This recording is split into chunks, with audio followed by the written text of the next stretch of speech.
could not ever provide good service or good advice. I mean, every time he's recorded in history, he's always saying or doing something that's incredibly dumb. And he was the senior guy in the Optimate faction in the Late Republic. Make no mistake about it. If you look at the Nexus of Family Connections, his rank, he was clearly the senior guy. Later, they try to pretend, well, Cato was actually our leader. No, he was not. He was not a consul. Not the leader. It was fucking Metellus Scipio. And that's part of why they did so horribly. Are you a big Yellow River Boys fan? I'm not sure what that is. Was Mesopotamia an attainable goal for the Romans, or was it an overreach? Good question. The problem with Mesopotamia is that the lines of communication then become stretched, because it is not easily accessible by sea. So it's not quite the same as ruling something, say, in Syria, which is not that far from the coast. Now the communications become a bigger problem, and also the frontier that this exposes becomes much broader. Not to mention that it opens you up to a lot of desert, and there's no way to conquer Arabia in this era for the Romans because there just aren't enough cities there to hold down everything. So I don't think it was all that achievable in the long run, but I don't think it was impossible either. It would have required a pretty big reimagining of the administrative structure of the empire, and this might have only worked later on when the capital was at Constantinople, so that way you shorten the line of communication a bit. Either that or you have to be comfortable with more governors who have a lot more empowerment and independence, which would kind of undermine both the Republican and the imperial systems. So I don't think it could have really been done by Rome during antiquity, or even during the early Middle Ages. Yes, fuck Cicero. I have not studied Tigranes the Great to any extent, actually. I mean, I know who he is, that's about it. Nero was terrible, yeah. I mean, I would say he's just kind of like below average bad, but not horrifically bad. Biggest Dickus. I don't know the exact speed, but I know that it is not super fast. It could take weeks sometimes. Now, messengers could travel a lot faster than armies, obviously, but still, to get from the interior of Asia all the way to Rome is probably about a month. Now, maybe for Mesopotamia it's 3 or so weeks if you're really hustling, but I would say at least a month if you're well connected and you have a specialized messenger.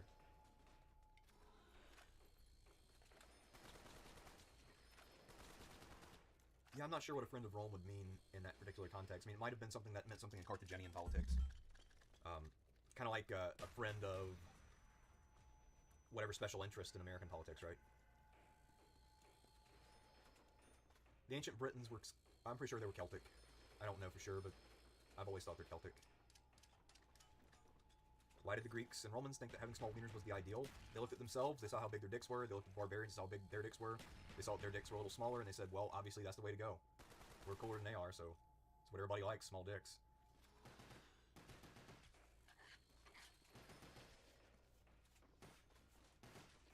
Yeah, imagine for a place like Syria, you might go to pull off 2 weeks as long as it's sailing season. Winter also fucks things up, by the way, because it makes it way harder to sail, even in the Mediterranean. Oh, so you want to make a connection between the Strabo's colony and Cato not wanting to grant land to more veterans. That could be. That could be. I hadn't thought of that. I assume you're asking the source of the dick thing. That would be art history. I'm not an art historian. This is just something I know from being around art historians. So I don't know exactly what book you'd have to read for that, unfortunately. One thing I really want to find, that I read this text in a grad seminar. I don't remember the name of it, I'm not sure exactly what century it was from, but it was from Egyptian monks in either the 2nd or 3rd century. And they were living out in the desert, they were ascetics, and the goal of the text was to figure out the significance of morning erections for one's piety. So the whole text is about, well, we've done everything in our power to make sure we don't get these things, because we know that they're impure and terrible. So we've intentionally gone on diets that mean that we're malnourished, that way we're less likely to get boners. We deprive ourselves of things all the time to make sure that we don't get these things, and sometimes they still happen. And we also have noticed that younger men tend to get these more than older men. Now, there are doctors who say that this is an age-related thing, but we choose to think that it's actually based on piety. Older men just have more piety because they've been working on their souls longer. They've been, expunging all these negative thoughts out of their minds. So it's one of those things where it's funny because the person who wrote this has clearly read the medical science of his day. So actually the ancients had a pretty decent idea about how and why people got erections. Even if they didn't quite understand reproduction fully, they did understand erections fairly well. So they know exactly why people get erections, or have a pretty good idea, and then they're saying, well, even though it makes no sense, we're choosing to believe this thing anyway, about why erections do or don't happen. So anyway, if somebody can find me that text in terms of what it's called and where to find it, I would be very, very grateful. Because I really don't want to have to email the professor who assigned it. I haven't talked to that guy in a long time, so...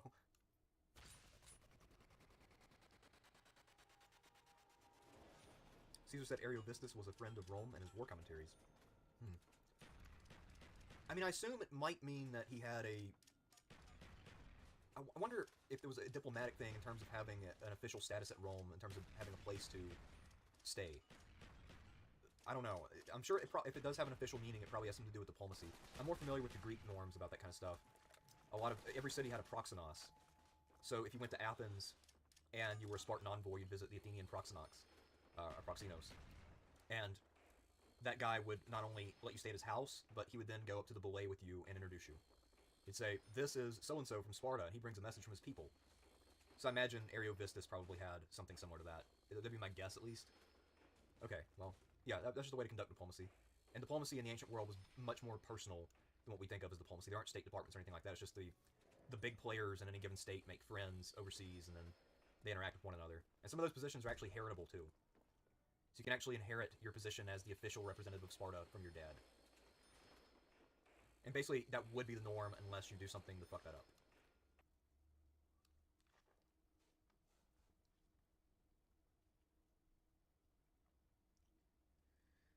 Alright, guys, well, I am going to peace out here. I got some things I need to take care of, but it was good to see you all and chat with you a bit. I expected to have a longer show, but, you know, things happen, so nothing to be done about that.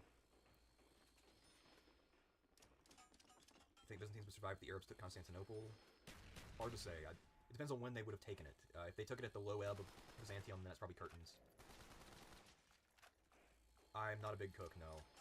I cook once in a while, but not really that great at following instructions, so cooking is not really one of my talents.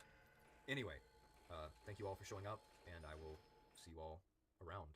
Hopefully this week will be part 5 of Basil II, but we'll see. I planned on doing it last week as well, didn't quite happen.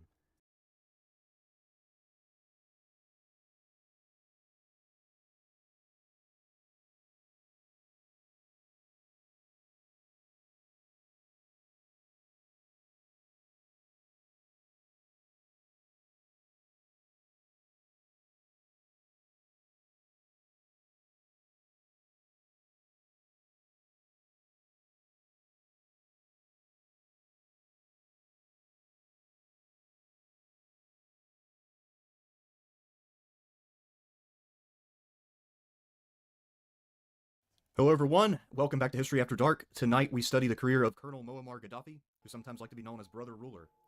And we'll be looking at his life kind of as a whole. Now, because he's in power for 42 years, we will not be going through everything, but we will touch on most things pertinent to his career.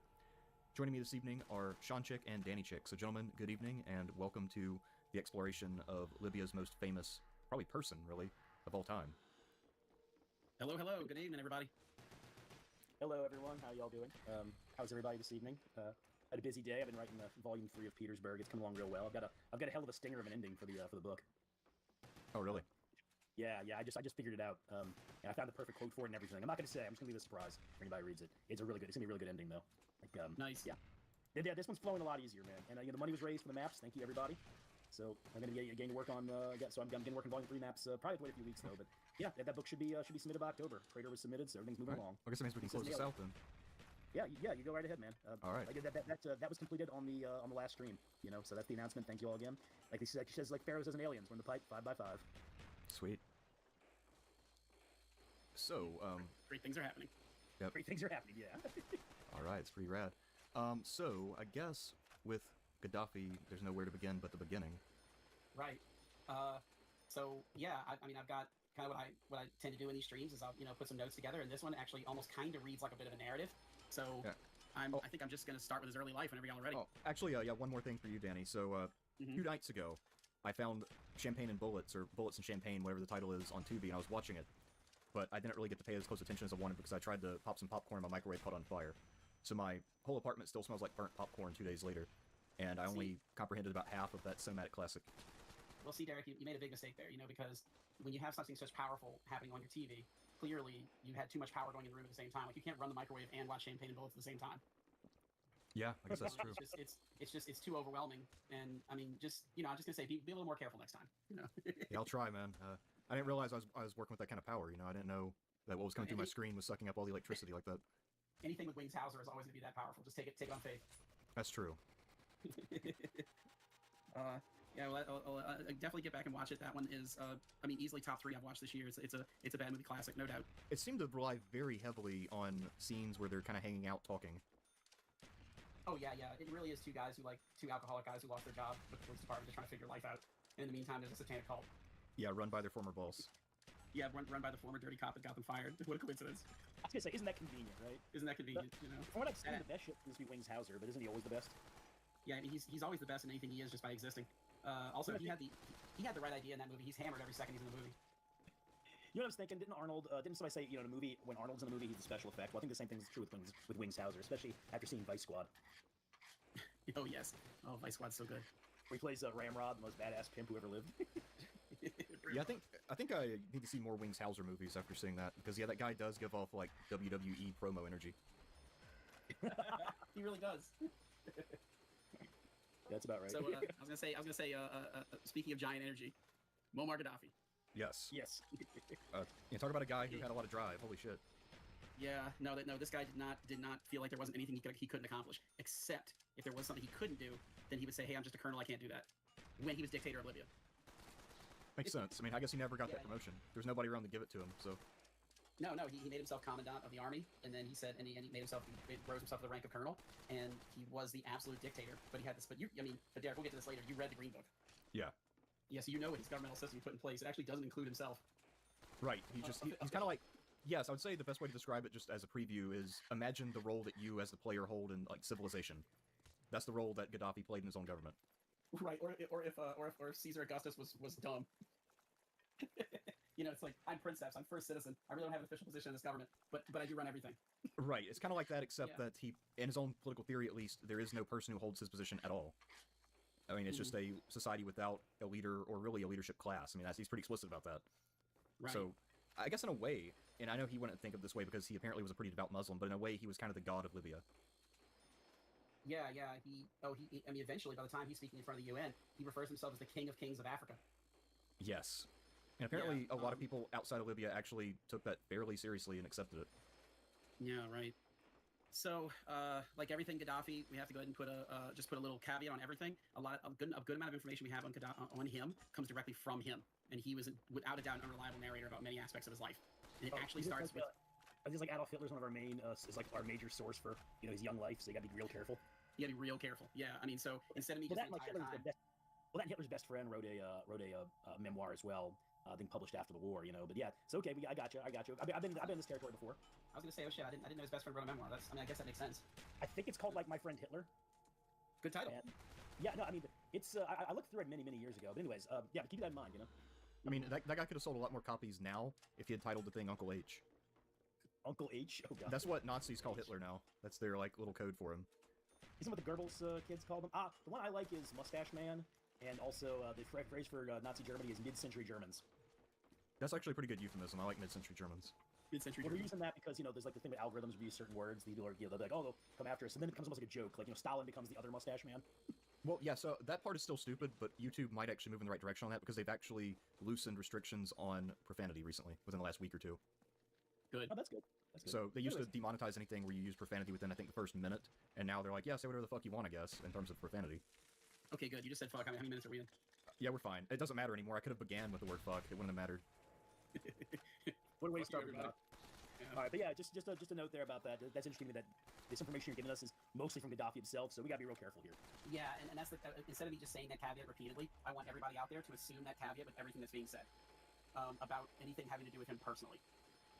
Okay, so it actually starts with his birth. Gaddafi was either born in 1941 or possibly 1942. Although there are some people who are, Gaddafi biographers who say he may have actually been born in 1939. They kind of tend to err on more the side of him being maybe born lying about his age because he was trying to get into the military. So, but somewhere between 1939 and 1942, Gaddafi graces the world with his presence. He's born in the desert of western Libya near the town of Sirte. His parents were goat herders, and they were completely impoverished, and everybody in the family was illiterate, including Gaddafi from an early age. So, he's raised in this very, very poor environment, and the way that he would make extra money is he would go out in the deserts, out in the desert of Libya, pretty much where all the World War II battles were fought.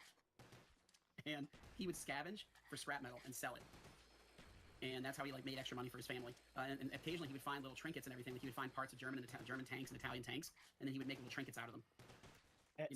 Was he leaving the Sirte area to do that? Because Sirte didn't see heavy fighting in North Africa. I mean, I'm not saying there wouldn't be equipment abandoned. Well, his family was nomadic. I mean, they would travel around a bit in their tent, so he could have moved all over that area without having to separate from his family. It's also worth mentioning, he's the youngest of 6 kids, and I mean, as you guys are probably aware, the more kids a couple has, the more lax they tend to get. And he was also their only son, so he actually had a lot of latitude. Yeah, okay, wow, interesting. Okay, so he was more nomadic. I didn't, because he said, okay, I got you. Yeah, he was. I mean, they were his family. You could refer to them as Bedouin goat herders. And also, we're gonna talk about this a little bit later too when Gaddafi goes to school. But that guy liked to walk.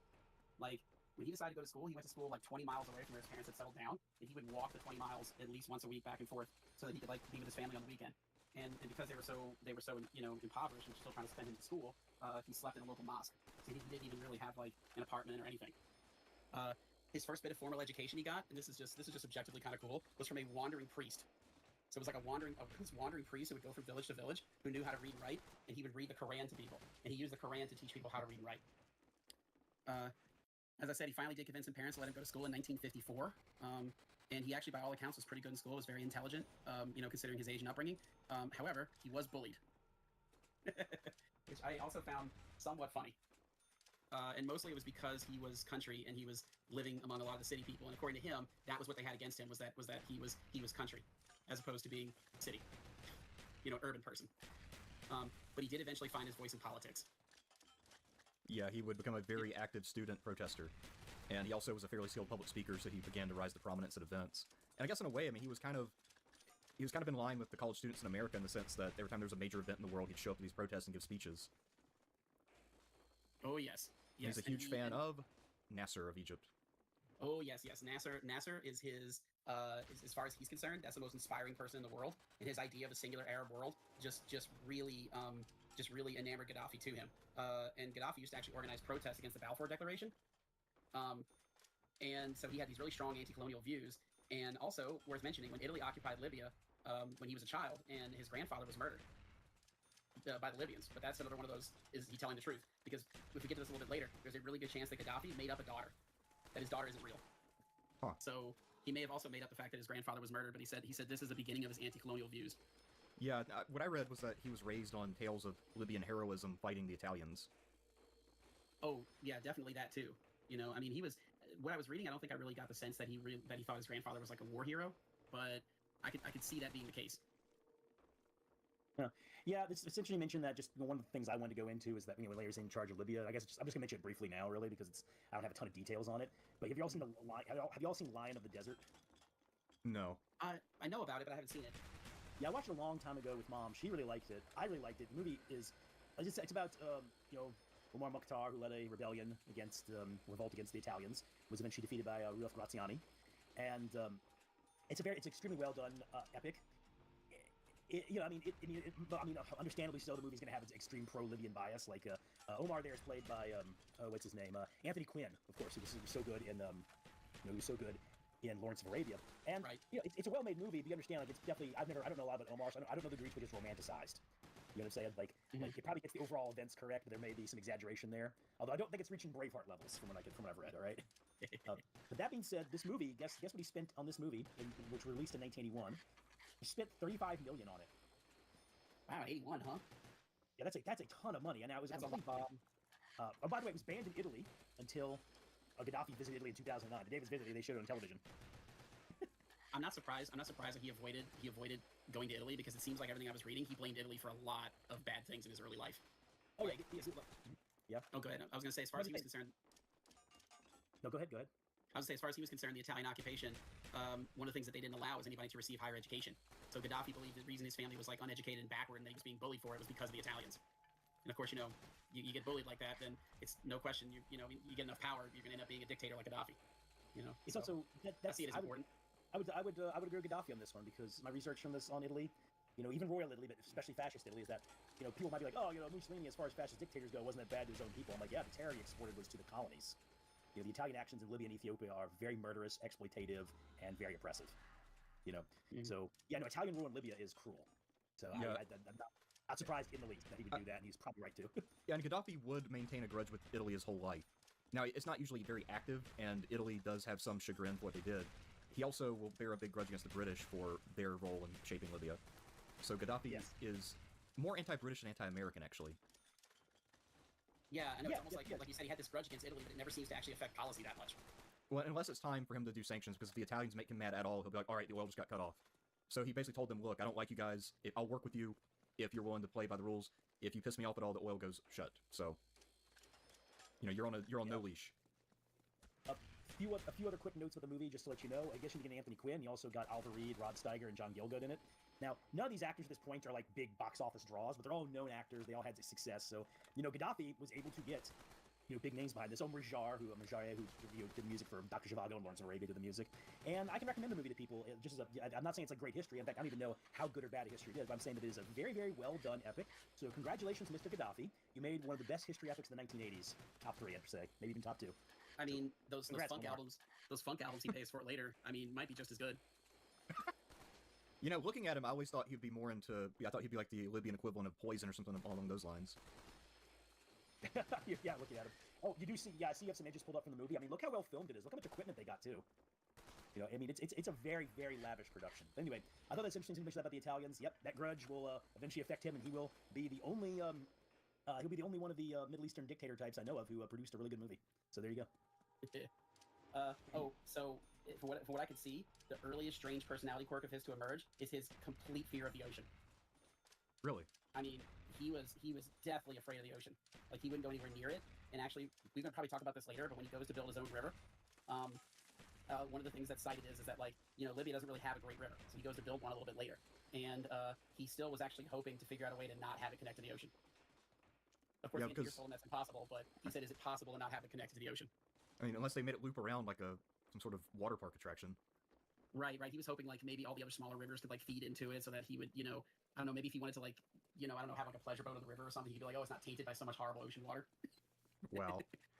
Also, and of course, him being raised a Bedouin, he used to take retreats to the desert to meditate. That actually will come up later too, because when a lot of his cabinet ministers tend to disagree with him, he would tend to, instead of scolding them, he would go out in the desert and just disappear for a time. But we'll get to that later. Another thing from his student days is that he became pretty devoutly Muslim. So although, later on he will do some things that are in contradiction to Islamic norms, and he's actually pretty progressive in his political thought overall, but he considered everything that he did to be based in the Quran. Now, very few people would agree that most of what he did was based in the Quran, but he certainly thought it was. And he even said that the Quran contains all knowledge, and that even the atomic bomb is there if you know how to read it right.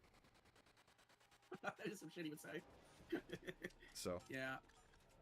Okay, so Libya gets its kind of quote-unquote independence in 1951, but the puppet king that's put on the throne is a guy named King Idris. Mostly being backed by a lot of, Western European countries. However, okay, so King Idris, reading about him, I thought he would kind of just be sort of a passing whatever, but I don't know, this guy's strange. A lot of people in the Gaddafi story tend to be just kind of weird. He wanted to be king, but he wasn't interested in actually running the country. So anything to do with politics, decision making, he just wasn't interested. Like, he didn't think that, he actually doesn't seem to even think that politics was worth his time. So he banned political parties. And also, he really wanted the Libyan people to kind of unite, under one Libya. But the problem is, like, Libya was very fractured during colonialism. So people who lived in Tripoli thought of themselves as being people from Tripoli. If you were from Benghazi, you're like, I'm from Benghazi. If you're a Bedouin, then you're on the fringes of society, right? So this guy, he basically just went, when he was trying to pick his capital, he went with I think what might have been the first thought to come to his mind. We just won't pick a capital. We'll have a rotating capital. So every 2 years, we'll take the entire government and move it from Tripoli to Benghazi. And then in 2 years, we'll go from Benghazi back to Tripoli. And that really should shore up this whole lack of Libyan unity thing. Well, I guess that's one way to try to do it. Right. Yeah, and now that you mention it, I mean, there are a couple identities you have to reconcile. So not only you have Bedouins and Arabs who have different origins, but the cities of Libya have always been more oriented to the Mediterranean than to the desert. So those coastal cities were largely indistinguishable in many ways from the cities of, say, Egypt or Tunisia or even parts of southern Europe. And a lot of them originated as Greek colonies. I think Sirta did too. Yeah, I'm glad you pulled up a picture of Idris, because you can kind of look at this guy and he looks disinterested. I don't know, maybe I'm reading too much into it, but like, just look, the first picture I pulled up of him was that main picture you have, and I'm like, yeah, this is a guy who doesn't look interested. Yeah, I don't know when this picture was from, but I know later on in the late 60s he had some health issues, and that might have been a factor in some of these pictures. Right. Also, he definitely, he had a secret police. He had people who were watching over him who were trying to keep him in power. But it doesn't actually seem like he was taking that active of a role in government. And he would frequently leave the country on vacation, and he would go, like, tour places. And actually, when Gaddafi's coup comes, he's not in the country. I think it just isn't even there, because he wasn't there more than half the time. So, yeah, really, I think this made for a perfect environment for people like Gaddafi and a lot of revolutionary activity in the country. Yeah, and the thing about Idris is, right after he took over, within a few years, I think in the late 50s, they found oil, so now there's an economic boom. So he expected people would just be chill, because some of those benefits were leaking down, but for the most part, the main beneficiaries were Idris and his cronies. And so the big complaint for people like Gaddafi is all the profits are either going to friends of the king or to these foreign oil companies. And so that was really driving a lot of the revolutionary energy. And because Idris was gone all the time and clearly favored these foreign companies, that made him not very popular. Hey, everybody, I'm going to step out real briefly. I'll be back in 10:15, okay? Okay. So actually, yeah, that's kind of exactly the case. I mean, Gaddafi didn't just hate all the foreigners in this country just for the sake of like hating them. I mean, it was more like, y'all are here to kind of eat up the wealth of this place, and we got out from underneath colonialism, and yet you just have colonialism, in a different way, But however, he did hate the foreigners' morality. Like to him, they just brought alcohol in the country. They weren't even Muslims, and they just partied and were bringing down the moral fiber of Libya. Yes, to him, the king was just allowing all of it. Yes, actually, in a way, Gaddafi's kind of like the Ayatollah of Iran in terms of looking at the Shah as this immoral force in the pocket of foreign business. Right. And yeah, you're right. Gaddafi was kind of a moralist. He is anti-alcohol. He's also even anti-other religions. So although for the most part his policies are fairly left, but when it comes to things like religion, family, gender roles, he's very conservative in those aspects. Oh yes. That's pretty much what I completely found about him. And also he did. I think this period of his life, kind of just around the time he's about to go into high school, this is when he really starts to actually like take action. So some of his first action he ever did was he would put together like gangs of other kids, and they would attack bars and hotels that they knew had foreigners in them, and they would like kind of go in, run in, beat people up, smash up some of the stuff, and then run out before the police could get there. Also at that time, he was carrying a souvenir keychain of Nasser on him at all times. Yeah, that sounds about right. He also apparently, from the age of 17, that's when he decided he wanted to be a leader, and when he started the dream of leading Libya. And, yes, because... So, I mean, he achieved that pretty quickly, if you think about it. He did it within 10 years. Yeah. But also, he with those student protests, I mean, when Lumumba was murdered, and that was largely blamed on U.S. intelligence, I mean, he was out in the streets protesting. He also protested atomic testing by both the U.S. and the Soviets. He protested in favor of Algerian independence from France. And then he got expelled from one school and had to go to another to finish his education, because he was too active as a protester. Oh yeah, no doubt. By that time, he's already organizing his fellow high schoolers into kind of a radical political party, like trying to get them to get on board with Arab nationalists, and also telling them to stay away from alcohol and stay away from women. Yeah, I mean, how's he supposed to have all the... everything they were doing? Yeah, I mean, obviously, if he's gonna hoard all the women, you got to keep your friends away from him. I mean, that just makes sense. Yeah, This early life of his, where he's like, oh yeah, we're around women, they're gonna like teens the revolution, and then as soon as he gets power, he's surrounded by bodyguards of women at all times. Yeah, all of whom he's sleeping with, pretty much. Right. He does end up going to military school in Misrata, and actually because he'd been bouncing around from school to school, he actually did kind of set up little revolutionary cells. And people who knew him at the time said that he was a great speaker, and that he had that like personal charisma that you kind of often see in people like him. Like people just wanted to follow him. Yeah, and apparently when he went to the military academy, this was the first time he'd ever had history and geography classes in 1964. And he never graduated, by the way. Oh yeah, he never did he? But somehow he was still let in as an officer and got sent to Sandhurst as like a exchange officer. Yeah, he went into the military, I think, in Benghazi. I think that's where he actually went to the military academy. And part of the things they would do there is that you would do like language education. So you had to like pick another language, and they typically would talk most people into either taking English or French. Because I mean, the French are still active in a lot of the neighboring countries around them, and especially we'll get to it later, especially in Chad. And so anyway, he just absolutely refused to learn English. Also, at this time, when he's at the military academy, there's a possibility, I don't know if you found this or not, there's a possibility that some of his friends may have murdered another cadet. No, I didn't hear about that. You didn't hear about that? Okay, so there was a cadet that was in their class that was found killed. And people at the military academy didn't really have enough proof, but they think that Gaddafi and his little revolutionary group is behind the killing. And there's been a couple of cited reasons that either he was going to tell on them about some of their activities that people didn't know about, and then one particular source I saw said they killed him because he was gay. Huh. I don't know. It could have been both, but this could have nothing to do with him at all. Right. But it looks like the murder of this cadet in his class did happen. There's just nothing we have to go on to say it was Gaddafi and his crew. Right. I mean, and given the revolutionary fervor across the country, I mean, there could have been any number of other activities going on. So. Mm-hmm. But also, speaking of young Gaddafi, he said he was averse to learning English, but in private he must have learned it at some point though, because I found clips of him speaking English. Right. At some point he definitely did, and he was and also he was okay with books being translated in English. So like early on when he's in his like fiery revolutionary times, like he's like, if I speak English, that's like I'm spitting on my Muslim ancestors.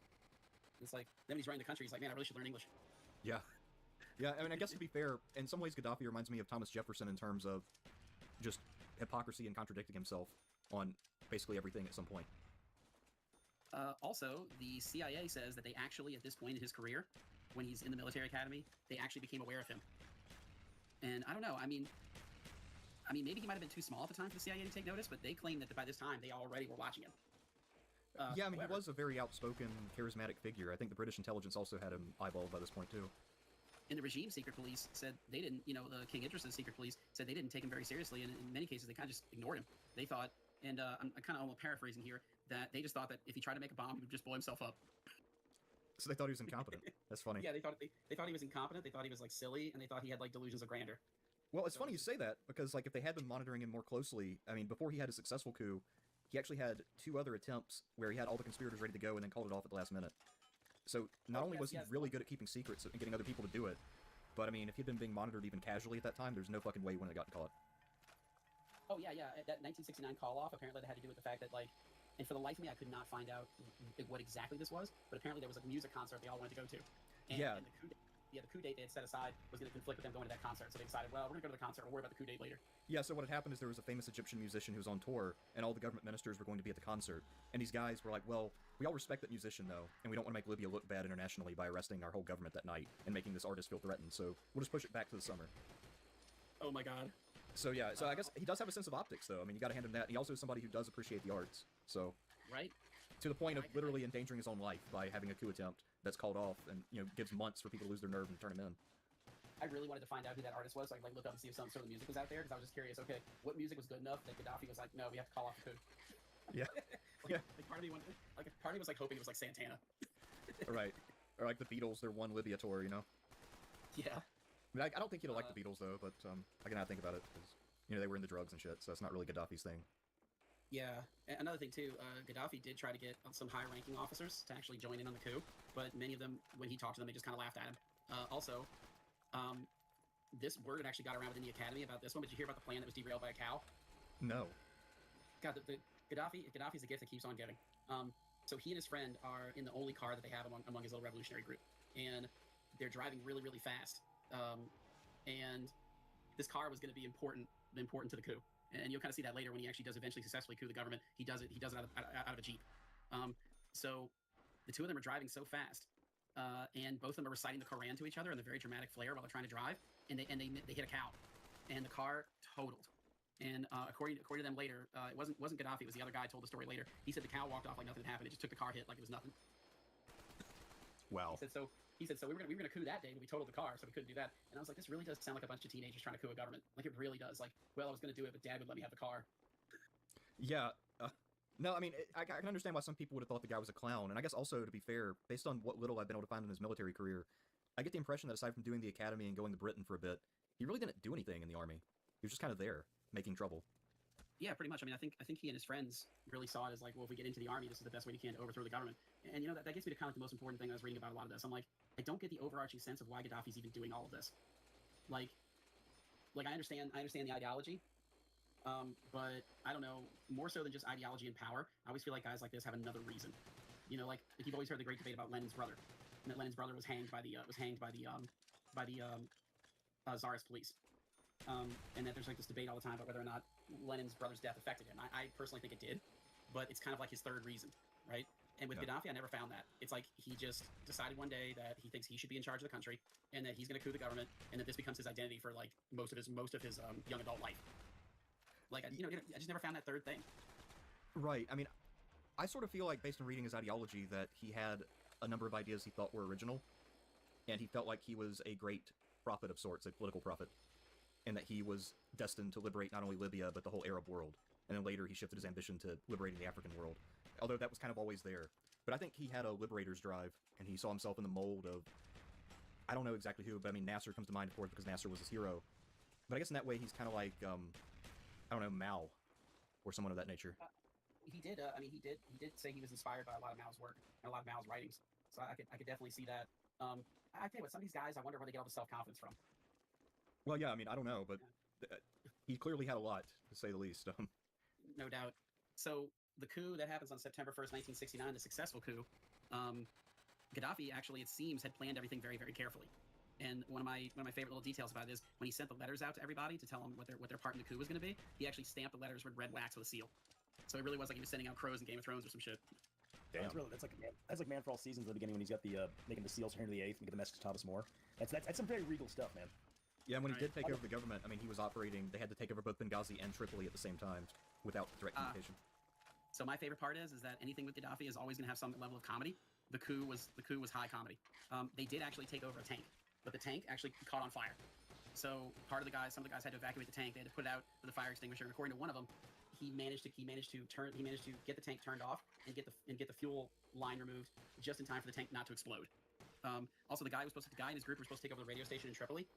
They said, and this was kind of disputed by them later, because eventually Gaddafi and his revolutionary group, when they start to run the country, they're going to kind of turn on each other. They claim that in their piece of paper, they never actually included the address for the radio station. They said, go to Tripoli and take over the radio station. These guys are like, well, there's no doubt about it, we're going to find it. It's got like a satellite on the roof or something. No, they wandered around Tripoli for hours. They couldn't find the radio station. Oh my god. and they're armed to the teeth, so they are just walking around Tripoli, fully armed, trying to get people to tell them where the radio station is. Yeah, I do get the impression, too, that the government didn't really put up any kind of a fight. I mean, the Crown Prince was in residence. They arrested him early. And then the generals, I guess, just figured all the youth were against them, so they just gave up. Yeah, and a lot of them, too, were very confused. Like, they didn't even know how strong this whole coup was. Like, when they see them kind of come pull up in this, big, long cadre of jeeps filled with these, like, heavily armed kids, they were like, well, the king isn't even in country. They've already got the prince arrested, so I guess they win. Yeah. Also, remember I talked about earlier how Gaddafi hit the cow with his car. This time he's going down the same road. And when you're heading into, I forgot if it was a road, I think it was a road to Benghazi. I think he was supposed to go into Benghazi. So it's on the road to Benghazi, there's a fork you come to. And he was apparently driving so fast that you're supposed to go left at the fork. And the people behind him didn't see him take a left and they took a right. So I have this image that fills me with such happiness of just a lone Gaddafi in a Jeep, just hurtling himself toward the Imperial Palace all by himself with nobody behind him. Like, it's like, witness me. God damn. Yeah. But anyway, the guys who took the right fork in the road, they did realize they were going the wrong way. They did turn around and they managed to join him kind of just before he arrived at the palace. So all's well that ends well. But if he just rode up by himself, it doesn't indicate he ever realized that they weren't behind him, that he had driven too fast and lost them. So he could have just rolled up all by himself, declared himself, the new ruler of Libya, and the soldiers would have just shot him right there because he was thought he was alone. Man, like everything about Gaddafi's funny. I mean, are you sure he couldn't have taken those dudes by himself though? I don't know. You know what? I never read anything about Gaddafi as a single combatant. Yeah, you're right. I've never read anything about that either. Yeah, it's like I was telling Sean one day about Maximinus Thrax, the Roman emperor. And Yeah. like, this guy was probably the best single combatant who was ever an emperor. Because he's a giant. Because he was just a giant dude who would just wrestle people for fun, Like, so, Gaddafi, I've never read about Gaddafi as a single combatant, but I don't know. I question it, because it doesn't seem like military school really did much for him. He was just there to be a revolutionary. Right. I guess he did learn some military tactics, but I mean, if you look at all the wars he fought, so far as I'm aware, he didn't do very well, and I don't get the sense that he was very militarily adept. Yeah, I don't think so either. Also, Gaddafi did get to the radio station, and then he formally introduced himself to the people of Libya and said he was in charge now. And most people who talked about that later said they were thoroughly confused, and some people even thought it was somebody who had just hijacked the radio station and was playing a trick on them. But his address is pretty simple. Like, he just kind of says what you would say if you were running for president. Like, hey, don't worry, we're all going to be free and everything's going to be great. I mean, there really wasn't, reading his address to the people, there really wasn't any like craziness in it from the beginning. That'll change. I mean, I guess a lot of those small-scale military coups, though, tend to be not that eventful if you're not near them. I mean, the same thing is true of the coups in Turkey that have happened, or the coups in a lot of countries in the Middle East and Eastern Europe. Yeah, it's like you turn on the radio and there's this guy saying he's the leader of the country now, and you're like just looking at the radio being like, I'll be damned. Yeah. Right. Well, we'll see if he's still leader tomorrow. So he and his revolutionary group of friends, they pretty much become the government. That they form a revolutionary committee to run the government, and that's when Gaddafi names himself the commandant of the Libyan army, and he promotes himself to colonel. And pretty much on the same day that he did all that, he also banned all political parties. But the king had already banned political parties before him, so it wasn't like there were that many political parties to ban. Right. Well, the problem with political parties. There. What's that? And you know why he opposes political parties. There's actually a reason he opposes everything he opposes. Oh, what's his beef with parties? They're dictatorial. Oh, that's right. Everybody he's against is a dictator. Yes, so we'll see that. Yeah. I guess we'll wait a tiny bit before we get into the Green Book, because he actually doesn't write that till 1975, or 4 or 5. But yes. Actually, I'll be getting the Green Book soon, because I think he worked on it, in 75, I think is what you said? Yeah, so just as a spoiler, literally everything he thinks is bad, it's because it's dictatorial. God. Also, it didn't take long for the people of Libya to realize that the new regime was completely incompetent, and also the Revolutionary Council, things within the council got weird pretty fast because it was clear Gaddafi is number one, right? So I didn't know this about him either, but he stayed up pretty late at night, and I think this is always interesting. I keep running into this with these dictator types, like they're night owls, and I'm like, are they just so paranoid they don't even sleep? I think if I was to draw from one, well, not exactly a dictator, but Napoleon Bonaparte was known for that. And what it was, and you can tell me it's the same case with Gaddafi. I feel like it probably is. People said Napoleon just had a lot of energy, like he just, he was tireless. I think after the Battle of Friedland and the Peace of Tilt, I think he said something. He said having defeated I think he said wrote to some minister back in France, having defeated the Russians and now plan to declare war on your ministry. And just because Napoleon is restless, and I've heard the case made that there's a lot of reasons he left Elba in 1814, but one of them might have been 1815, sorry, but one of them might have been he got bored because when he immediately gets to Elba, he reforms their government, streamlines everything. He immediately, they're like, you're in charge of Elba. He's like, I am. For about a month, he does everything he can to make Elba the most efficient island he can, and then he goes, well, that's it, right? Right. So yeah, I think you can tell me, is that true with Gaddafi? You think? You know what? I think it makes sense to me because this is a guy who you can barely go through a year of his life without him having some kind of a major initiative or doing something for the sake of doing it. Yeah, it's very Yeah. Right. Not only So that, but I mean, I think it sounds right. think about how nomadic he is throughout his life. How he's always on the move physically. Like you said, he loves really long walks, and then think about how many women it takes to keep him satisfied. We're talking Genghis Khan levels here. Yeah. Yeah, I mean that's right. The guy decided that why have a harem and a group of bodyguards when you can have them both at once. I mean, there is a certain efficiency in that, and also I guess it backs up his sort of military image. So I mean, he's kind of a fake soldier in a lot of ways, so it makes sense he'd surround himself with fake soldier guards who are mostly there for something else entirely. He would actually host meetings at 2 a.m., 3 a.m. in the morning, and he would expect people to be there, and people who kind of we don't have a lot of stuff from his inner circle, but some of the people in his inner circle said he really would just get up and just wander around at night. You know who else it sounds like? The Emperor Justinian. Oh yeah. Yeah, because I mean, no, you're right. I do remember that. I remember reading about him. Like that was, I think, that was one of the reasons Procopius said that he was like a demon. Yeah, he said all he does is wander through the palace all night, pacing and wondering about more ways he can fuck up the empire. He's like, what kind of horrible things can I do today? Yeah.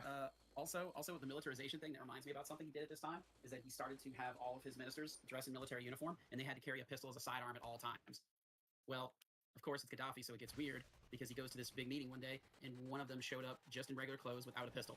So Gaddafi got up from the table, excused himself, and went to the desert. He disappeared for a week. And he said he went to the desert to meditate about what had happened at the meeting. So you kind of get this idea with him as a dictator, is that when he's defied, or somebody doesn't do what he says, it's like, yeah, he'll lash out, but then his bigger instinct is to just go to the desert and meditate and get away and wait for you to come to him to apologize. So, well, I guess compared to other dictators, that's pretty gentle. It really is, and if somebody just disagreed with him sometimes, it would rub him the wrong way, he would excuse himself from the table, and then disappear in the desert for some days. You know, I wonder if one of his other influences, there was a medieval king in Egypt, I can't remember his name, but he was a sultan who was a rival of the Byzantines in, I believe, the 11th century. And one of his habits was when he gets stressed out, he would just disappear from the palace, like sneak out, dress up as a commoner, and just go party for a few days and then come back. And then one time he went out to go party and never came back, and nobody ever found him. But I wonder if Gaddafi was a fan of that guy. I was gonna say, Sean told me Frederick the Great used to do that. He used to dress like a commoner and go hang out in the tavern. Hear what people were saying about him. Yes, yeah, that's what. Well, I'm gonna say some of that's not really for fun with Frederick per se. I mean, I'm sure he had some fun because that's the kind of guy Frederick was. But a lot of it was intelligence. He just wanted to know what common people were thinking, just to have an ear to the ground. You know? Yeah. Yeah, I mean, Frederick Great's an oddball in his own right, so we'll do a stream about him sometime. But that's a far ways off, you know. Although his dad was way weirder though, Frederick William. Oh, they yeah, Frederick William's probably weirder, but it's an odd pairing, you know. I mean, Frederick the Great. I mean, just to say, real interesting brief. You know, he's one of the first rulers I'd read about, and I didn't realize how eccentric and unusual he is compared to other European monarchs. You know, in his own time and before and since. Anyways, go ahead, guys. Yeah. So, let me see. Oh yes. Okay. So that gets us to 1973, and Derek, this is gonna be your time to shine here real soon. But he announced to the Revolutionary Council that he did not really like being leader and he wanted to resign.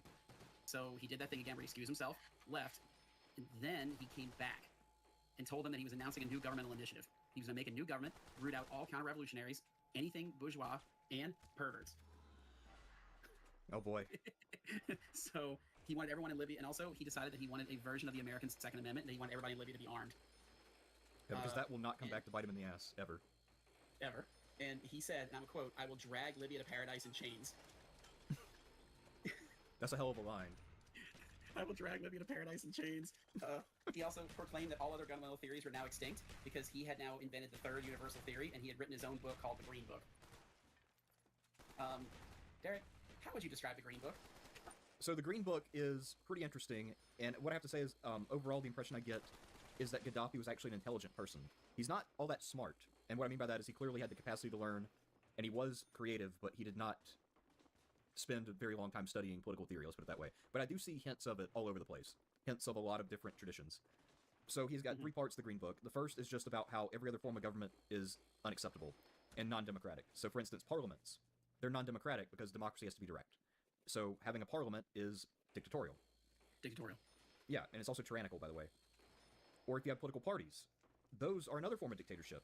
And it's because it's only some little interest group hoarding over the nation.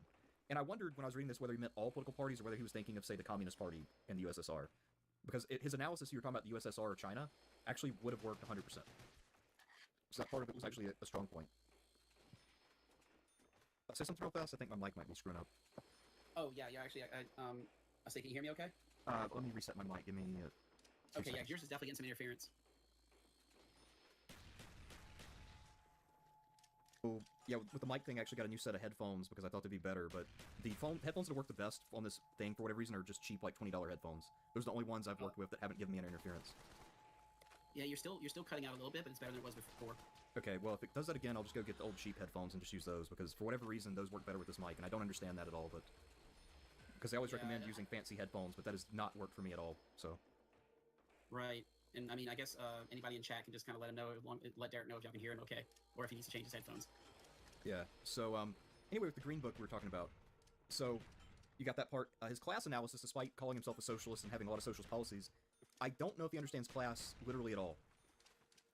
Really? Because he compares it to a tribe or a party when he's trying to explain it, or like a religious sect. He doesn't really... He understands an interest group and it's a division of society.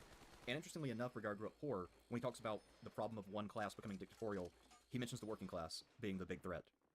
And then he says that if you have a working class takeover, that eventually what will happen is it takes on all of the characteristics of the society it overthrew. And once again, I'm thinking he has studied some Soviet history, because, you know, obviously after the revolution, the council it took over became a ruling class and passed it on to their kids.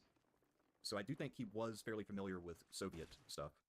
I was going to say something. He wasn't a fan of the dictatorship of the proletariat, because, you know... Yeah, although he does call himself... Yeah, exactly. He does call himself a socialist, though, and his economic policies are fairly socialist. But, yeah, but otherwise, everything else is communism. Or not, excuse me, dictatorship, which is obviously terrible, and he would never be a part of something like that. Oh yeah, plebiscites, dictatorship. So now we get to his actual idea for how to run society. So how do you do it non-dictatorially? So you have to have a 3-tiered government. And this is why some people call this form of government committeeocracy. So you have a popular conference. And with those, people show up in an area, you can debate stuff, and then you elect people to a people's committee. And then the committee handles local government. And then you also send people to the basic... Let's see, there's the basic popular conference, people's committee, and then the national committee. I also should mention General People's Congress. His names are kind of shit when it comes to naming stuff. That's not one of his talents. But anyway... No, his names are always overwrought. Yeah, so the national people's whatever makes national laws, and then the local committees send people to that, but also the select committees will implement the law. So there's no bureaucracy, except people who are very very accountable and can be removed at any time. And it's all based on getting people to vote for you, so you can be yanked out of office at any time. So the idea is you'll never need revolution, because you can always hold people accountable right then and there. Yeah, you could just remove them, and put them back and forth as you see fit. Yeah. And no matter what, it always comes down to him running the show. Right, except, again, I think as you mentioned earlier, one thing that's conspicuously absent in Gaddafi's Green Book is Gaddafi. There is no mention of his role in this. He is merely first citizen. He is princeps. Well, I mean, even Augustus would say he's part of the Senate, though. In this one, Gaddafi's literally not there. He's just at least Augustus is like, oh, I'm a People's Tribune for life or something like that, right? Yeah, you say, well, I'm just the most honored senator, and I also have some powers that are voted to me because people think I'm really awesome. And I mean, I don't think I'm that awesome. It's just what they think, you know. And I'm just doing my duty. But Gaddafi is basically saying, I'm not here. So he's kind of like, it reminds me of Vince McMahon, actually, because even though Vince McMahon controlled every aspect of his company, WWE, he wanted people at certain times not to mention him. And he would give strict orders, like, if you're doing your Hall of Fame speech, do not mention my name, because I don't want people to realize that it's all just some eccentric old guy controlling everything. Oh God. So it's kind of like that in a way, where Gaddafi wants to be invisible, but clearly he's not because of his presence on the international stage. He also has his political theory, kind of like talking about all that. He has a theory of the press, and he says that everybody as an individual has the right of expression, even if it's totally fucking stupid, insane, or irrational. So he actually is a big believer in freedom of speech, except in print. Because he says that in print, you have to be responsible. Okay, so this gets me to another one of his. This is my favorite part of Gaddafi is you can't ever say anything without bringing in some kind of a bizarre thing that he did. Did you read about what he did with state television? No. Oh geez. Okay. So while Gaddafi's in power, he finds out that there's this newscaster operating out of Benghazi who's becoming very, very popular. And so of course, naturally, he starts to get jealous. Like, as the guy was apparently, he was a handsome guy, he spoke well, and people in the country were like, hey, we really like this guy. Of course, he's on TV, he's on the, and so he's pro-Gaddafi. But, Gaddafi's just like, I don't know if I like this guy very much. And he says, you know what? I think really the people, have the right to express themselves, like you said, at any time. So anytime any of y'all want to be on TV, just show up to the news station. So what that started is people would line up every morning in front of the news station and have somebody come and pick them to come and do the news. Yeah. No, that's perfect. That's the most Gaddafi thing I've ever heard, because actually he felt that way about sports as well. Oh God, yeah, Libyan state TV got real weird real fast. I mean, like, I don't know if you could find any clips of this anywhere, but a guy on the street would just show up and just start, like, reading the news, and then it would be this, they would have this moment where they would go off the cuff and just start ranting on about random stuff, nobody knew what they were talking about. And or, so also, go ahead. Oh, no, yeah, no, like, his idea for sports is that people should not have professional athletes. Like, if you're going to sponsor and pay for sports facilities, then the people should be out there playing.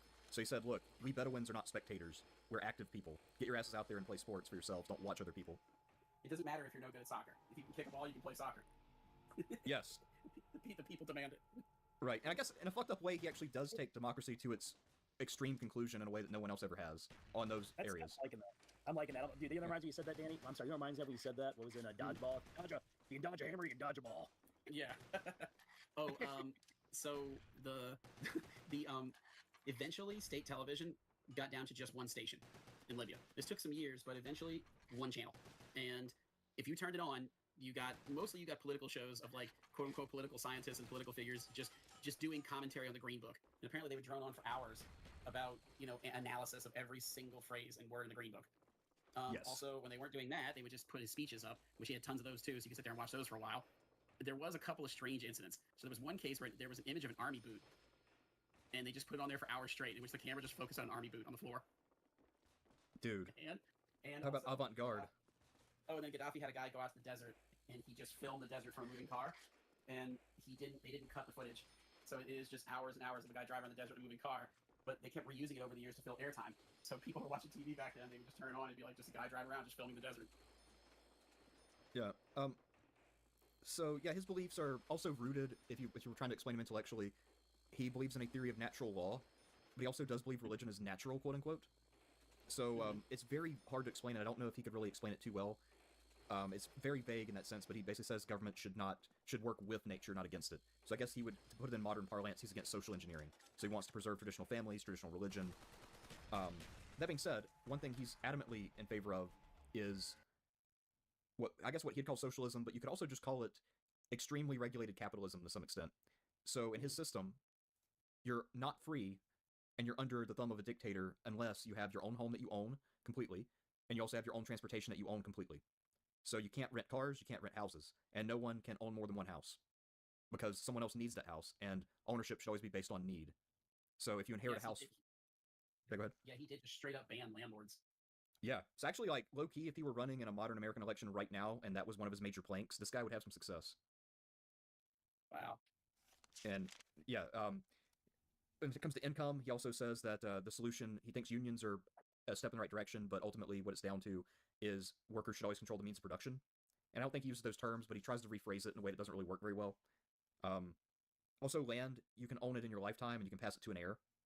But overall, land is not really to be owned, it's to be used. So it's based on need and ability to make use of something. And I guess if you think about it, I mean, there's not that much land in Libya that's actually useful, so that makes sense. Mm-hmm. Also, saving money is actually hoarding and exploitative, and that's where inequality and exploitation come from. People save money and then use it to abuse other people. Gaddafi always makes you think about things from a different perspective. I'm not saying he's right, but but I always kind of go, oh, that's his take, huh? I mean, there's a lot of takes he has on things I've never heard before. But yeah. I think that seems to be part of his personality, or part of his character type, is that he doesn't want to accept a lot of these ideas as other people have written them. He must put like a Gaddafi spin on every idea. So Danny, it's just different, just for different sake. I was gonna say, man, that the way you're saying that reminds me of what I think of Rousseau, where it's somebody who I think I now understand this because he's a creative thinker. This idea of like you all have to get involved in the sports, like I was saying earlier. And none of this necessarily means that this stuff is necessarily good or works, and some of it does, right? But it does show that he's a creative thinker, no doubt about this. No doubt. No doubt. He's a creative thinker, and that's the thing is, creative thinkers, of course, can be quite wrong, but they're gonna get you to think about things differently at least. So, yeah, you're dead on about that, man. I never really thought about Gaddafi in that way, but you're right. It's so obvious too. Yeah. Also, to give you a sense of how he writes, I'll give you a couple quotes here, just so you can see how some of it is not super clear, but it is still thought-provoking. So, page 63 to 64. The transformation of existing societies of wage earners into those of partners is inevitable as a dialectical outcome of the contradictory economic theories prevailing in the world today. It is also a dialectical outcome of the unjust relationship based on the wage system. None of these issues have been refuted to date. And by the way, he never defines what dialectical means, but yet this is supposed to be something for the average person. And I can guarantee you the average reader did not know what dialectics is. So, he just introduced this all of a sudden out of the blue. He hasn't used the word dialectic up to this point in the book, and it just is there. And people are expecting to know what it means. And I'm sure all those never-ending panels on TV about the Green Book, I'm sure they threw out a lot of big words that people were like, what? Yeah, because up to this point he's used no big words, and then all of a sudden he's trying to quote, more or less paraphrase Marx. So his vocabulary just jumped like 5 grade levels. And it's supposed to be one of those money statements, so it's kind of weird. Right. Like, kind of going on what you and Sean were just saying, it's like I was thinking about his like putting images of the desert on TV all day. It's like there's still a thought behind that too. It's like he's a Bedouin and he finds the desert peaceful. It's where he meditates. So in his mind, it's like if I show these people what the desert looks like, these city dwellers in my country, then they'll start to understand the desert like I do. That means the desert must be on TV for hours and hours a day of nothing but desert. So here's another one that's really weird. So he thought that you have to eliminate profit. So he is against the profit motive. He says that will happen naturally once society's material needs are all met. And then that people working toward that profit will be what eliminates it. But wow. I don't know, it's kind of odd. Also, he wants to get rid of domestic servants, so everybody should have to do their own housework. And I think that's directly a jab at the British. Because, they had a lot of domestic servants. Not so much in his time, but before, famously, they did. And then he talks about the social basis of the third universal theory, so he tries to discuss society and, like, the relationship between family, tribe, nation, and how nationalism is the driving force of history, which he says, like, a billion times, but never explains. But also nationalism... But also nationalism is inferior to the bond you have with your tribe, and that's inferior to your family bond. But then he also has the Aristotelian idea that man's a social animal, and we're just kind of lost and useless without these organizations. So his whole thing is he's trying to figure out, well, how do we get to national unity? Because that's really what the goal is. That's what's going to make us strong. But then he'll keep saying, but sometimes the tribe can undermine that. But yet the tribe's super important, we got to maintain it. But also the nation is what we need. Then with women, got a really long rambling section on women's rights, and he's very insistent that one of the things that must be protected about women is their beauty. Like, yes, and he also truly believes that he believes pretty clearly that when women are pregnant, and even after they've given birth, for at least a year, or the 9 months, and then 9 to 12 months, that they're not only pregnant, but also raising the newborn, that women are at their physically weakest. And that they can be exploited, and that we as men have to protect them more in that time. But we also know that we can't count on them for anything. Right, women can't do actual labor, because if they do, it will ruin their femininity and their looks, so... He says any other time, he's like, women can be part of the revolution, they can be laborers, they can do anything, except for that 1 year except for that year, called the year of pregnancy. Well, he also says women are also human. That's actually how he begins. He explains how women are definitely human. As if the reader was wondering, no? No, it's like 2 whole paragraphs of very ponderous text about how women are human. That's pretty funny. Yeah. Minorities, this is like the weakest part, it's toward the end. Honestly, I don't know how he's defining minority, and I'm not sure which minority he's looking at. But he says that there are 2 types of minorities. One which provides a nation with a framework. The other has no nation and forms its own framework. The latter is a historic group which eventually constitutes a nation by a sense of belonging and a common destiny. I don't know what the fuck he's talking about there. Like that, he must mean something very different by the word minority than anything in the Western tradition. Yeah. I don't know what the fuck he's going about. You're right. I get what he's saying, but I don't get what he's saying by. I don't understand what he means by. You're right. He must mean minority in some different way. Because Because, I know in Libya, of course, you have Arabs and Berbers, are 2 major groups, but exactly which one is giving them identity and which one is having to get assimilated, I don't really know where he's going with that. But I guess he's being deliberately vague because he doesn't want to side with one group over another. Because I've read comments online that some people think that he gave everything to the Arabs, other people think that he heavily favored the Bedouin. Oh, yeah. By the way, the Green Book, if I'm not mistaken, the rollout for the Green Book was he released it 1 chapter at a time. When he actually released it to the people to be read. I couldn't find anywhere anybody saying why. Like, it was almost like he was leaving everyone in suspense. Right. So a couple more features of this book before we move on. A couple more interesting ideas. So one of his ideas is that black people will prevail. So we're currently in a white age. There was a yellow age before, and the black age is coming. And he said it will come because people in black countries don't understand birth control, still have a bunch of kids, and eventually take over. So in other words, Section 25 of Part 3 is nightmare fuel for all the Great Replacement Theory people. Because Gaddafi's making the threat. Well, look, if they're having that many kids, then that means it's a lot of pregnant women in the country at one time. That's a lot of weakness. That's true. You're right about that. So touche, Gaddafi, touche. Yeah. No, yeah, you're right. You got him there. Okay, so here's my favorite. My favorite part is on education, though. So, obviously, making someone sit in a classroom and learn a set curriculum is dictatorship, because they don't get to choose what they're doing. Of course. Of course. Here's a question for you, though. Which book is required in the classroom? Oh, I gotta imagine the Green Book. Yeah, so the required reading that they have tells them that any book that they're required to read is dictatorship. So I don't know if he did this inadvertently or like just as a flex, because it could have been a fucking flex here. Like, I'm a dictator and you can't do shit about it, but yeah. I think that's another running theme with him, is that he does like to. You're right. He does like to, in a roundabout way, let you know that he's dictator. It's kind of like kind of reminds me like the Moonies, that cult in South Korea. Yeah. Okay, so I love how Moon would always tell people that Jesus is coming back, and he'll be about my height. He'll be Korean. He'll come from the same part of Korea that I come from. He'll look oddly vaguely like me and talk like me. But I promise you, I'm not Jesus. It's not me, but it's going to be somebody who's going to look an awful lot like me. It's like, you'd be like, is the dictator in the room with us right now? Yeah. Yeah, he had a way of talking like that it would always like him telling you he's a dictator, but like in this roundabout way. And so I see that. I completely see that. But then he'll follow that up with his last two sections, 27 and 28. And these are two that really have no purpose, as far as I can tell. So 27 is about music and art, and it's just about taste, and how you need a unified common language to have a shared taste. And so that's where different tastes come from, is people having different languages. But also, you can't really get to have one language. It's not really doable. But we do need intuitional adaptation to the language of other people. And part of the problem is that we inherit in our bodies different tastes and different aesthetic preferences. So he has a whole section about this. I don't know why or where he's going. That's one of those things. He's walking around the palace at 2 in the morning. That idea just hit him, and he just like ran and wrote it on a napkin. Yeah. So here's one of his predictions for the future, though. So he actually does predict at some point in the future there will only be one language in the world. So he says mankind is still backward because humans do not communicate in one inherited common language. It is only a matter of time before mankind achieves that goal, unless civilization should relapse. Wow. So he's one of those Tower of Babel types, huh? Pretty much, yeah. So he also, there's that South Park episode where in the future there's only one language. So Gaddafi would agree with that episode. He'd say, "God damn, Trey and Matt are really based because they understand. They understand the third international system." Oh yeah. Or universal, sorry. South Park promotes me. Yeah. I mean, although speaking of animation, Gaddafi was in a G.I. Joe episode. I'm not surprised. Oh yeah. I mean, I'm trying. Oh, he was in Cold Slither. Oh That's wow. it. Yeah, because they get him to try to like sell him the like weapon, right? Or try to show off the weapon. Yeah.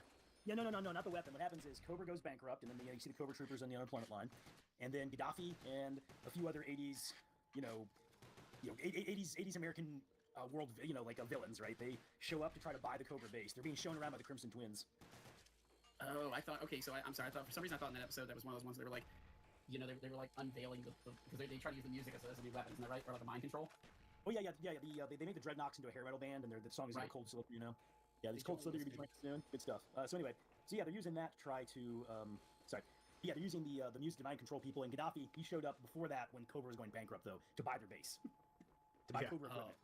Man, Yeah, and that's a representation of how he was throwing around oil money all over the world. But yeah, his last section in the Green Book, before we move on from that, that's the one all about sports and how Bedouin people should just go into the theater, go into whatever, and just do it for themselves. So he's against spectator sports. He thinks it's stupid. Oh my god.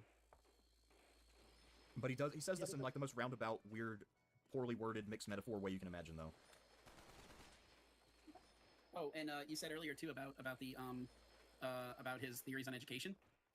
He did eventually transition the public schools into military schools, and like kids. I mean, this is by like 1980, so we're kind of like a little ahead. But eventually, like everybody in the country would go to military school. They would give you like a military uniform to wear, and the classes were like tactics, military discipline, military engineering, and they had strong corporal punishment. So if you did something wrong, if you did something wrong, then they would like have you go stand out in the desert for a few hours underneath the sun, stuff like that.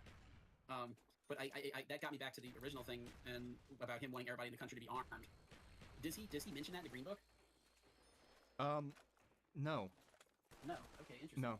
I mean, because his whole idea is, in school, you should tell the teacher what you want to learn, and you should have complete freedom over your own curriculum, because every individual has the right to satisfy his or her own curiosity. Oh god, by 1980, he has the schools completely militarized. Yeah. So anyway, I figured that wouldn't have lasted long, but yeah, his idea of school would have been like that one commercial that's common on YouTube where it's some sort of school where kids go out in the woods, and the whole thing is, yeah, kids don't have ADD or whatever. The problem is that we're not teaching them things in the right way. So if Gaddafi were an American liberal, he would be the person running that school. Telling you. Wait, like we were talking about earlier, where do you get enough energy for this much fuckery in your life? Okay, so, next thing I want to talk about was, so this is probably one of the darkest things I came across with Gaddafi. So if anybody's here for the dark shit, here we are. So Gaddafi really from the very beginning, was pretty paranoid about, getting overthrown. And eventually, as he's doing all this shit, and the Libyans are starting to more and more realize that the country isn't operating properly, it's not working, there were, like, dissident groups starting to form in Libya, and many of them actually did end up escaping the country and started living in other countries. So he did have assassins that would really travel around the world killing dissidents. And unfortunately, there was kind of an incident that happened in London where there was a demonstration that was outside of a I don't think it was the Libyan embassy, but I think it was like a Libyan. I think it was a building that had some kind of official position with the Libyan government, but I don't think it was the embassy. But anyway, they were demonstrating outside the embassy, and people from inside of the building actually opened fire on the crowd and killed a London police officer. So the English kind of like cut off diplomatic ties with him there for a little while. And so of course, anytime his assassins would kill somebody, he insisted on having at least some part of their body sent back to him. So even if you killed them, take a head, take an arm, take a leg, take something. And then he had this refrigerator, this very large refrigerator that was set up inside of his house, and it had the body parts in there wrapped up, and it had people's name on the outside. And according to people who were working in his house at the time, they said that he would sometimes sit in front of the refrigerator and he'd just stare at it in contemplation. And sometimes he'd open the fridge, take the body parts out, look at them, mumble to himself, and then sit back down again. Like he had this almost like ritual he would do. He would just go hang out with the body parts. What the fuck?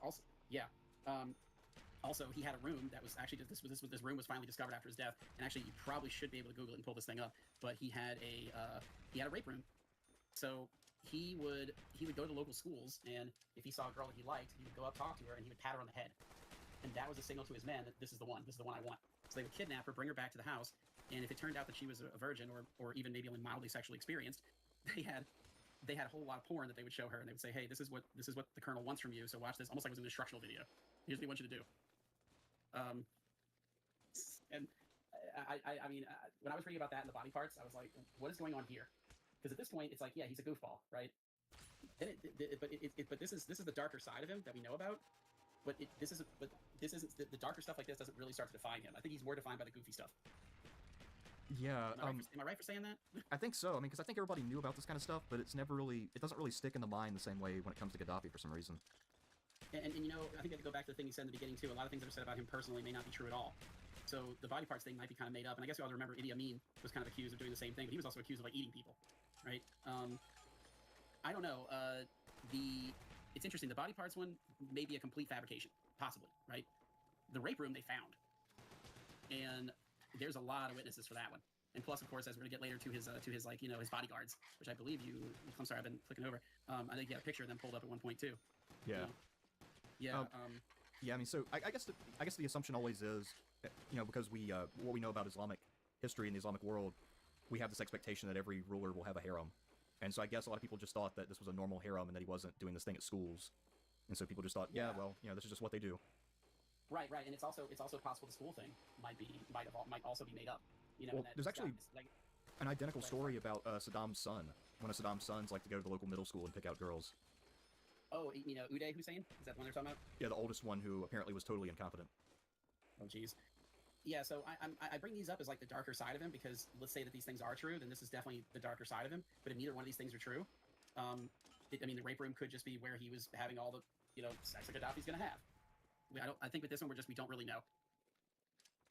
However, right about the time that he's starting to implement a lot of the reforms for the Green Book, he really comes out of left field with this one.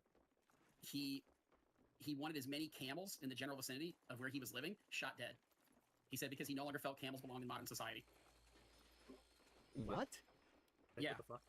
Yeah. That reminds me of Turkmenbashi. And for you guys out there who are as like interested in dictators as I am, Turkmenbashi is a fantastic one. But he decided one day that he didn't like how dogs smelled.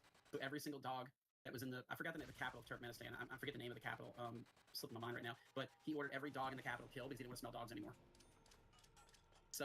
So Libya also had a little mild camel holocaust. Damn. Yeah. And talk about a waste too, because I mean, I don't know how many Libyans at any point have ever actually owned their own cars, so a whole lot of people are relying on camels for their business and transportation needs. Right. I mean, we don't know how many camels were suddenly killed, and it looks like he did call this thing off. So it looks like he just had this kind of moment where he just suddenly hated camels. And so who knows how many camels died in Gaddafi's little miniature camel holocaust, but, you know, it just, yeah, what can we say? You know, one day he just wakes up and decides, well, camels don't belong in modern society, so we gotta go around and just start shooting the fuckers. So his bodyguards, it's kind of unclear when he got this idea to set up his elite unit of female bodyguards. But I think you did have a picture of them pulled up earlier, I believe, huh? Yeah. Yeah. Oh, yeah, by the way, yeah, you do have a picture of Turkmebashi up. This guy right here. Man, this is one of the legends right here. One of the legends of kookiness? Yeah, this was one of the legends of international kookiness right here. Like, you're going to disturb. Dude, I like how some of his female bodyguards have different looks and fashion. So some of them look like they're right out of 80s action movies. Like the woman I just pulled up with, you know, the sort of big hair. Oh yeah. Well, that's one thing that's going to follow. One thing that's going to follow Gaddafi around for his whole life is going to be high fashion. His fashion did get a magazine write up in America. I think it was one of the big fashion magazines did a write up about his fashion taste. I'm sorry, I have to look up and see which one it was. But yeah. But anyway, yeah, he really did like these bodyguards to be, you know, like they don't look identical. You know, like he wanted a variety, and especially in a variety in how they, like I said, how they dressed. You know, how they. And I think this kind of like the variety thing kind of goes back to him also using these women as a harem, because there's not a lot of information about this either. But it looks like a lot of these women were actually forced into this. That this wasn't something they signed up for, and they were also forced to entertain him. So it's even not necessarily in a sexual way. Like if one of them could sing out of nowhere, they'd be summoned to go see him, and he'd be like, "Sing me a song." You know, they were unofficially called his Amazons. And as it turned out, as this group started to grow, he really, really pined for their attention and acceptance. So many of them who were there said that he would try to impress them all the time, every time they were around him. And so the better he thought his relationship was with them, the more he decided to use them to watch his other political officials. So his you know, his paranoia starts to come in. So they really did act as like his own little secret police, but just to watch his inner circle. Also, according to one former member who actually did speak out, who did an interview, he said that he did like them to witness the killings of political prisoners, which we didn't get a chance, which we kind of touched on a little bit earlier. But he said that he forbid them to do anything other than cheer when the prisoners were executed, and he said he preferred execution by firing squad. So they weren't told they had to actually do the killing, but they weren't allowed to cry out. They weren't allowed to show emotion. All they were allowed to do was cheer. Wow. I'm telling you. Hey, he's just a colonel, man. He's just a colonel. Yeah, I mean, we say he has all this power, but he's never went beyond the rank of colonel. It's really wild, you know. He's just a colonel, all right? Hey, I'm just a colonel. So I guess that Yeah, means that when he sent an army to fight Egypt, it must have been under the command of a lieutenant colonel at most, then. But I mean, look at what he's wearing in that main picture. God, it's magnificent. You know. Yeah, there is also like you know science fiction villain vibes, like TV movie villain, like TV vibes, like you know, like that could have been a really good costume in classic Doctor Who or Buck Rogers. Or hell, he could have been one of the lords in Dune, you know, one of the members of the Landsrod. Yeah, definitely, man. House Gaddafi. Okay. So, where are you guys in the timeline? I've been here just kind of listening, and it seems like you're just going over aspects of his rule right now. Yeah, we're sort of like, I guess, at this point in the pushing 1980. Okay, all right. Because do you have any notes about, because you're talking about him being a pan-Arabist, or pan-Arabist is the wrong phrase, but yeah, that's right. That he then pushes towards Africa, right? Well, that'll happen much later. So, like, when talking about pan-Arabism, I guess during the 70s, that's when he's really pushing. I forget the exact dates, but at one point he was trying to pull off a merger, like very early 70s. He wants to merge with Egypt and Syria to form a super state, and that falls through. And this is with. Before you get into, I'm sorry, my bad. I feel like there's a delay on my end or something. I was gonna say I second that. He really does try to work the Middle East, but most of the Middle Eastern leaders like either don't like him or just think he's a clown. So he really does kind of like make a pivot to Africa later. Yeah, well, and he did that in 1972 with Uganda. Mm-hmm. Well, he becomes Idi Amin's only friend really in the world. Hey, speaking of Idi Amin, sorry, real quick. The name of the article is Colonel Gaddafi: A Life in Fashion, and it is Vanity Fair. Oh, what's that, Vanity Fair, like 2009 or something? Yep, August 12th, 2009. Yep, that's when the West started was buttering him up. Listen to this. Just give me 1 second. Colonel Muammar Gaddafi, the longest-serving leader in both Africa and the Arab world, has brought color and his own eccentric panache to the drab circuit of international summits, drawing upon the influences of Lacroix, Liberace, Phil Spector, Snoopy, and Idi Amin. Libya's leader, now in his 60s, is simply the most unabashed dresser on the world stage. We pay homage to a sartorial genius of our time. Snoopy, right? You mean like the dog from Peanuts? Yes, he drew his fashion from Phil Spector, Snoopy, Idi Amin, and Liberace. Anyway, Vanity Yeah, that's what it was. okay. I had to go find it. Yeah, there are a lot of pictures where he is posed like Phil Spector, especially early in his life. I mean, my God, look at these uniforms. Fucking incredible. Yes. Now, I mentioned the Idi Amin thing just because I know the pivot to Africa is stronger later on. But he is, I mean, 1972, because you know, I know more about Idi Amin than I do Gaddafi, so maybe do that sometime. But you know, very early on, Idi Amin was seen as like Britain's guy in Uganda. He had ties to Israel, and you know, very quickly, Idi Amin starts to isolate people with his rule. But Gaddafi, you know, loans him money, military equipment. I want to say advisors as well, and I know he helped mediate in a dispute between Uganda and Sudan. And yeah, that goes with how he saw himself. It really does. Yeah, I remember, and also Idi Amin. I'm sorry, Idi Amin. Gaddafi is going to be involved in that hijacking that resulted in the raid in Entebbe. I mean, that leads to like 3 or 4 movies in a few years. By the way, do you know any historical event that happens where like 3 movies come out within a year or 2? No. I mean, yeah, maybe just 9/11, right? Made all those, God, those 9/11 movies they made right after the incident were utter horseshit. Wait, what'd you say, man? I said a lot of those movies they made right after 9/11 were utter shit. Yeah, they were pretty bad. I kind of want to see maybe all the. I saw part of one of the Entebbe movies. It had 2 of our favorite people in it, Danny, Klaus Kinski and Sybil Danning. Oh, Sybil Danning. Yeah, yeah, one of the greats. Yeah, right? But no. I think Gaddafi is already getting getting negative press in the 70s by being the guy standing by Idi Amin. Right, and also one of the things that I understand too is that he did convince a lot of African countries to cut off their diplomatic ties with Israel, and he was without a doubt one of the most important people for the formation of the African Union.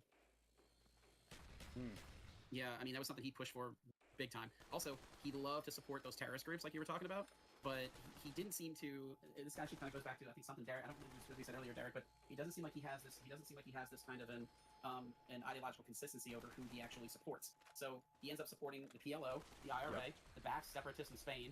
He supports the Sandinistas. He actually sent money and equipment to Japanese separatists, and he personally met and gave money to Carlos Tajano. So it seems to me that his whole thing with like supporting revolutionary groups is just, are you a revolutionary group? Yes, okay, here's some money and weapons. I agree. It just doesn't seem like he actually had any consistency for what he really believed in that regard.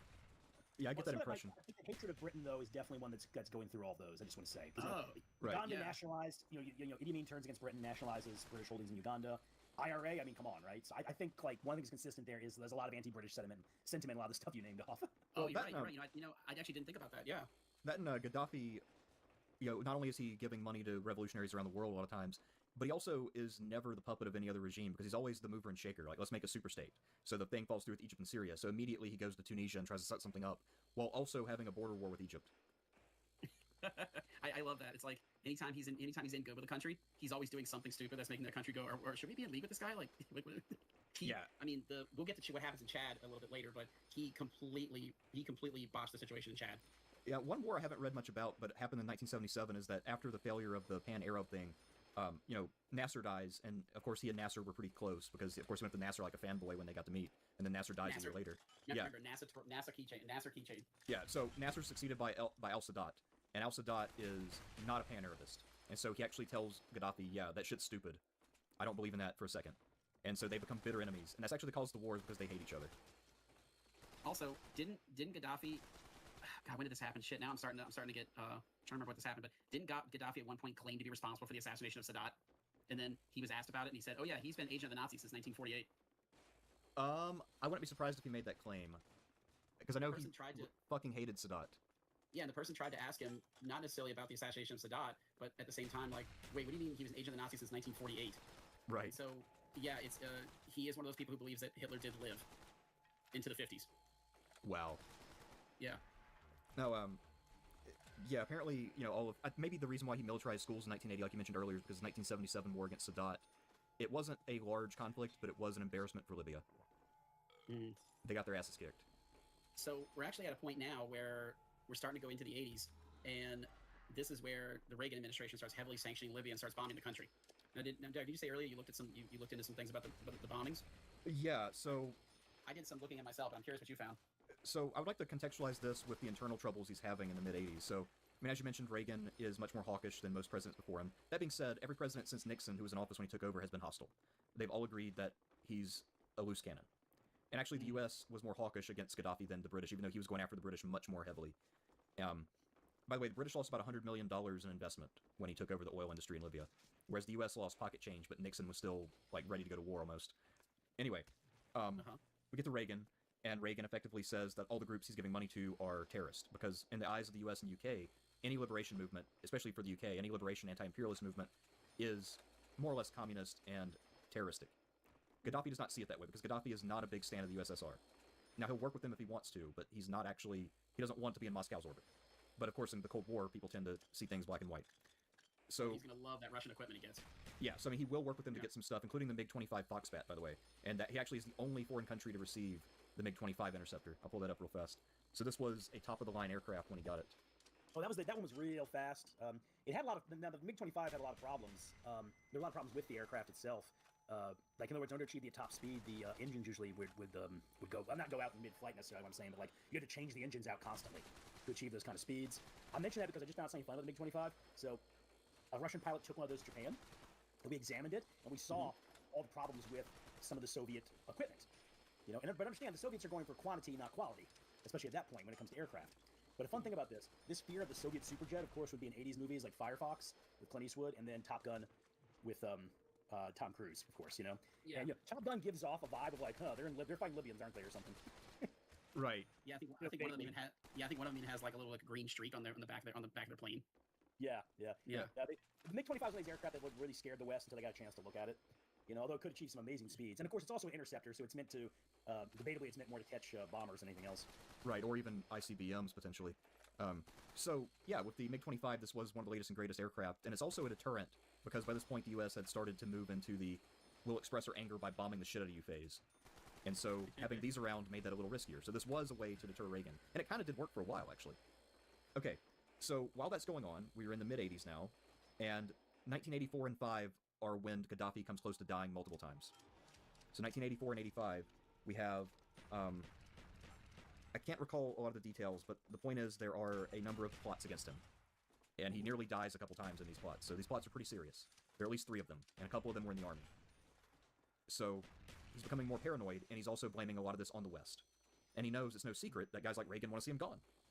So this is something he's playing up. He also starts recruiting young men to be kind of a paramilitary on his behalf. So there are now sort of Libyan nationalists who are taking up arms and suppressing dissent, because it kind of allowed things to run free for a while, and now he's clamping down hard. So within that context, he also has a lot of people fleeing the country as dissidents, because he's also been rounding people up. And he's been doing this for years, but it's gotten more intense. So he's killed hundreds of people at this point. So if you're anyone with opinions, like, whether you're a professor or a politician or whatever it might be, you've already left. Well, now he decides, I'm not safe with those people in the world, so he sends assassins to go get them where they're at. So he has people killed in Rome, Athens, London. But one thing he does where he overstretches, because he's already pissed a lot of people off internationally, but where he overreaches is he actually bombs a nightclub in Berlin. Or at least he's accused of it. I'm not 100% sure that he did it, but he might have. So he bombed a nightclub in Berlin, frequented by American soldiers. And I'm not sure how many casualties there were. I don't think there were that many, but the point is Reagan said, oh, fuck no. And so he asked for permission from all his allies to go over their territory. France, Spain, and Italy all say, you cannot use our airspace for this. So the military, the Air Force... Go ahead. I'm going to interject on this one. Most of those European intelligence services did not think he did the bombing. Right. I mean, that was part of the problem, is there's not solid proof. Right. So suspicion. I mean, But he's throwing... Well, one of Reagan's people later admitted the reason that they decided to target Libya was not just because Gaddafi was kind of goofy, but because Libya really had no friends. You know, you're not going to particularly anger the Soviet Union. Those European countries may say, we don't want you doing this, but you're not going to super anger them either, you know. Gaddafi was diplomatically much more limited. By that time, Idi Amin's gone, among other things. So Gaddafi is also, not just his attempts on his life, but his standing on the world stage, I know at this point, is also in many ways at its lowest. Right. So the way this worked was they were going to launch what they called Operation El Dorado Canyon.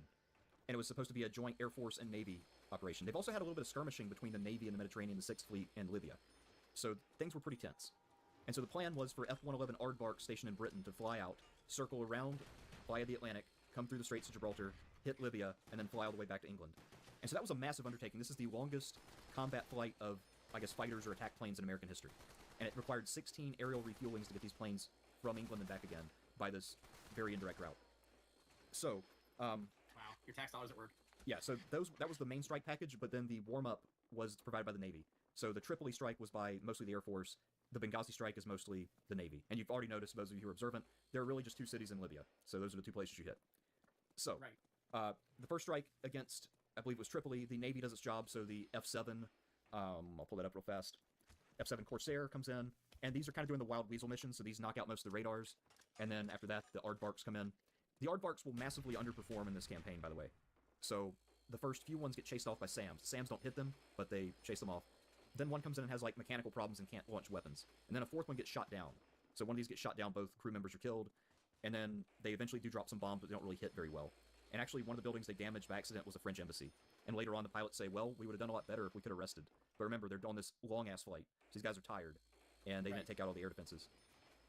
The other strike on Benghazi, though, that one goes great, because it's a strike package of the A-6 Intruder, which goes in to do most of the bombing. And then you also have the, at the time, new FA-18 Hornet. So these go in and destroy the radars and then knock out all the targets. Do you happen to know which one of these strikes was the one that targeted Gaddafi's house? That would be the Tripoli strike, I believe. And that one actually, he got super lucky. So remember I talked about how the first several Aardvarks fucked up? Yeah. Well, they were targeting the right building, because that's where he was that night. And so he had time to evacuate. So by the time they actually started dropping bombs on the right place, he was gone. But had those first few planes been able to drop bombs, it's possible they would have killed him right then and there in 1986. And so another thing that he's going to do with this bombing is, I mean, like you were saying before, this really does become a really good propaganda tool for him. And I got to say, another kind of consistent thing with Gaddafi is, it seems like he was effective at using the media most of the time, you know. Yes. But in this case right here, he may have bit off a little more than he could chew, because he claimed that his daughter was killed in the bombing of his house, and his daughter's name was Hana. So turns out this is an endearing mystery, a mystery that endures to this day. Was Hana actually real? And if she was real, did she actually die in the blast? I couldn't find anything online that said we've ever actually solved this. Yeah, so there's one article from the Telegraph that claims she's alive and well. That she's alive and well, and that she's a doctor. Yeah. Right. But then when they did go into the house, they went in, they actually found a girl's bedroom, which, bear in mind, there's no reference to him having a daughter before this. So he never has a public speech where he goes, my daughter Hana. Suddenly, he just has a daughter. And so anyway, they go in the house and they do find a bedroom, and they find her passport.